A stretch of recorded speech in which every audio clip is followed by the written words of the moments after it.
of stretches is especially good for days when you spend a lot of time sitting at a computer typing or reading on a computer screen or other kinds of small screens. And you should be able to do it at your office, at your desk. Just stand up and stretch.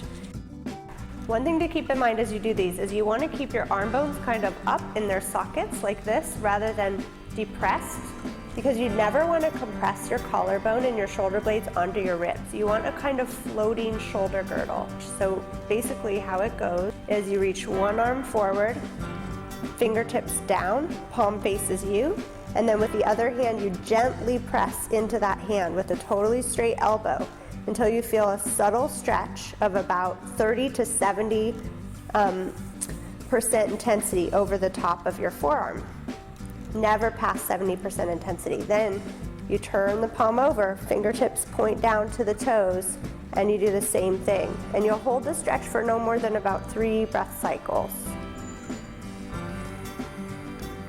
And then again, one more time on that same side before you switch. About 3 breath cycles until you feel a release through the top of the forearm, and then you flip over. You're going to feel it in the underside of the forearm. Fingertips always point to toes. And then we're going to do the same thing on the other side.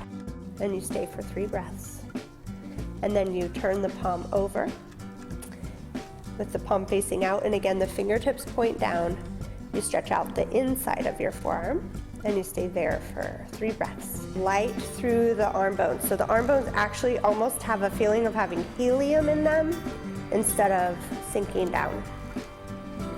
And again, one more time on each side, a few breath cycles until you feel a release through the top of the forearm, and then the same thing through the underside of the forearm. The next one is also a forearm release. And all you do is you take your hands together, clasp them, doesn't matter which thumb is in front, turn the palms so one is facing away from you and one's facing toward. Tumble away from your face and rotate. Tumble and rotate, tumble and rotate 5 times. Then you reverse it, tumble toward yourself. 2, 3, 4, 5. So we'll do it one more time. I'm going to switch the clasp. So basically one palm away, one palm toward, tumble away, and you'll notice that my arms slightly move to allow that tumble to happen. Just a very soft kind of movement, and then you can reverse it. Tumble toward, rotate, letting your elbows naturally slide past each other. And that just releases the musculature in your forearms. From there, still hands clasped, you're going to extend your arms up overhead. And you try to straighten your elbows without your shoulders climbing up. So you relax them down as your elbows straighten out. You'll notice here that some of you have to work really hard to keep your ribs knitted toward your hips and your core engaged instead of letting it all fall apart there. So that is happening, ribs down, hands up, and you take a nice breath into the upper chest cavity, filling out the cylinder of your upper chest. And then as you breathe out, you soften the shoulders a little bit more, but keep the elbows straight. Then you can deliberately inhale and raise your shoulders up as you fill up the cylinder, and then deliberately lower them as you exhale.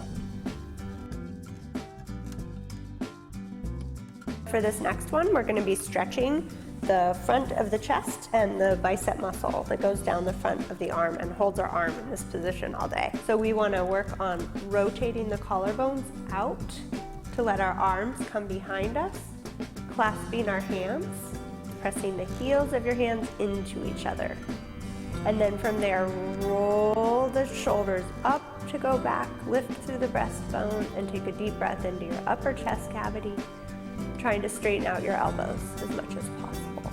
I like to reach the heels of my hands into each other, so I'm pressing my hands together, and then just gently tip my chest up as I breathe deep into the upper chest cavity in the front.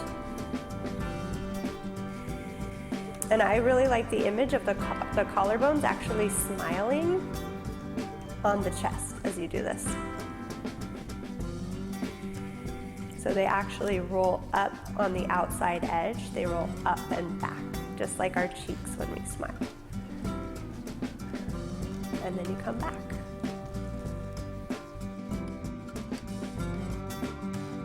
So this next one is called eagle in yoga.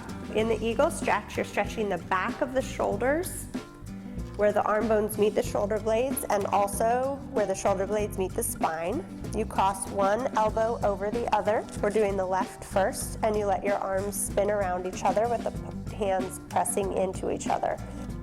From there, you gently raise your elbows higher, but you keep your ribs connected down toward your hips, like so.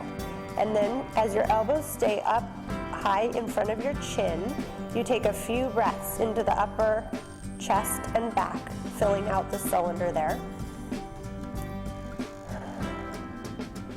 And some of you might need to think about keeping your arm bones suctioned a little bit back into their sockets rather than dissociating and pulling forward and out.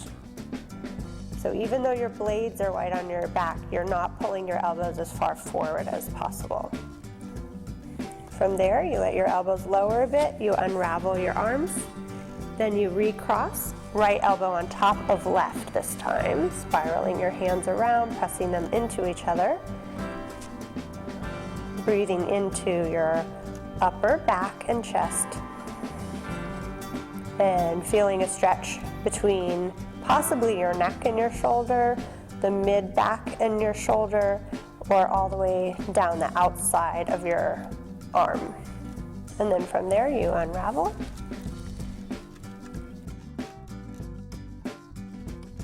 Next one is raising one arm in front. We'll do the right arm first. Cross it way over your body and take the other hand and cradle the right arm into your chest with the other hand. As you do that, keep the arm bone in the socket and look the other way. And take a deep breath in to your back and release. You can turn your wrist the other way a couple of times as you take your other two breaths. Just swivel your wrist back and forth, in and out. And then you'll do the same on the other side. What this does is it releases the musculature that holds your arm to your shoulder blade and also your shoulder blade to your back.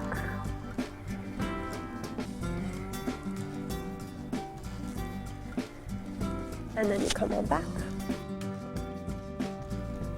And then finally, raising this arm up overhead, you do same hand to shoulder. And you can assist that stretch with your other hand if need be until you feel a pull, gentle pull, no more than 70% intensity in the tricep and possibly the armpit muscle, the lat. And then if that isn't needed, your other hand comes down and back and you try to touch hand to hand. It's okay if they don't touch. And here again, you want to knit your ribs and hips together and breathe into the cylinder of your whole thorax. So ribs, shoulders, everything. Like so. And then you'll do the same thing on the other side. So we raise right arm up, same hand to shoulder. You'll notice your elbow needs to come in toward your temple, and then you'll be pressing it up and back to try to elongate the line here. A lot of you will naturally want to let your elbow tilt out.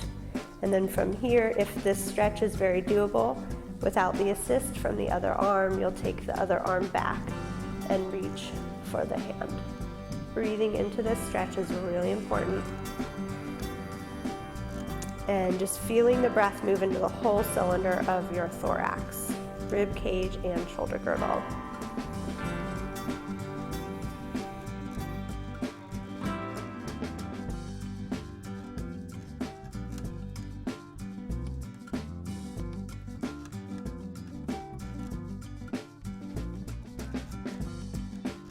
This next exercise is also a stretch for the rear end, the backs of our hips. We keep a wider stance with the left foot. Take the right foreleg, press it into the top of the left thigh. So from here, you grow up out of your hips and hinge forward at your hip joint to stretch. You don't fall and collapse down. You grow up and out, breathing into the stretch, trying to stretch the deep muscles right here. It's called the piriformis.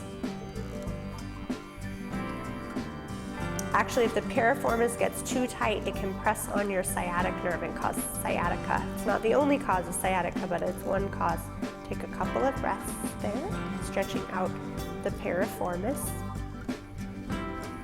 And then sitting up out of it to unravel. Same thing to the other side. Firm stance with the foot in front of the hip. Foreleg on top of thigh.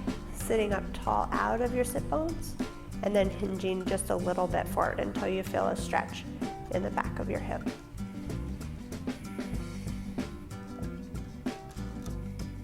And then sitting up tall out of it and unravel.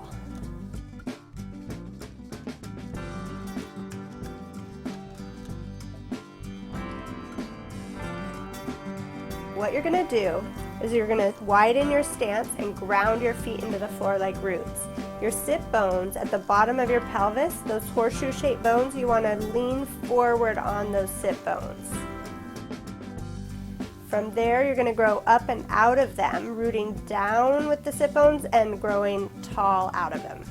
From there, you're gonna step your right foot in front of your pubic bone and take your left leg up and over. And then from there, take the right hand, cross it to the outside of your left leg, and press it into that leg, feeling your pelvis rotate the opposite direction. So your left leg is crossing to the right, and your pelvis is going the other direction. And you're growing up and out of that, spiraling up with your ribs over to the left, and reach your arm back and extend up into your upper chest, taking a deep breath in.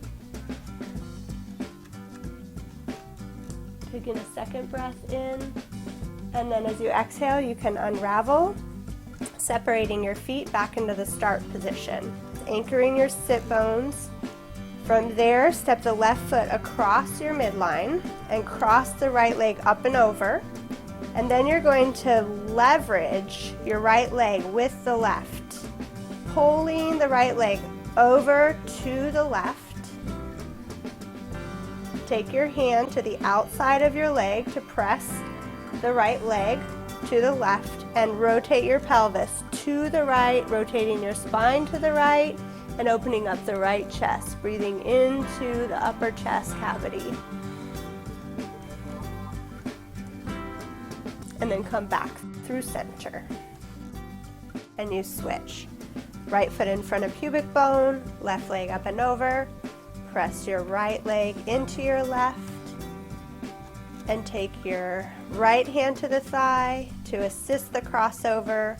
Rotate pelvis, ribs, and head to the left. Breathe into your upper chest to stretch out your hip. One more breath. And then you come on back to the other side. You step your left foot in front of your pubic bone and your right leg comes up and over. You take your left leg into the right.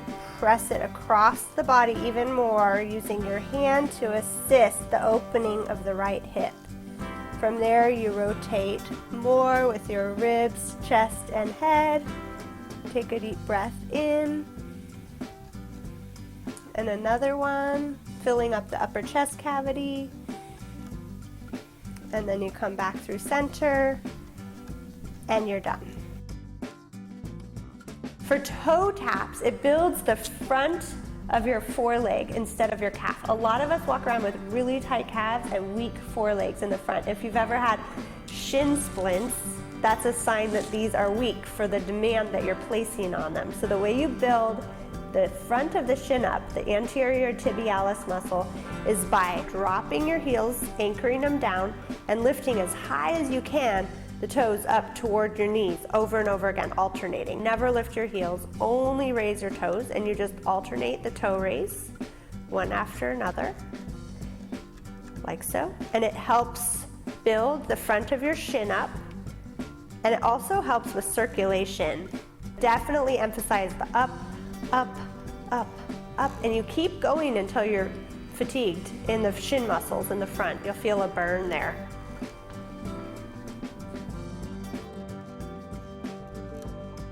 This next one is to stretch out the front of our hips, which get really tight when we sit for too long at our desk. So all you have to do is stand up out of your seat at your desk, open your legs wider than your hips are wide.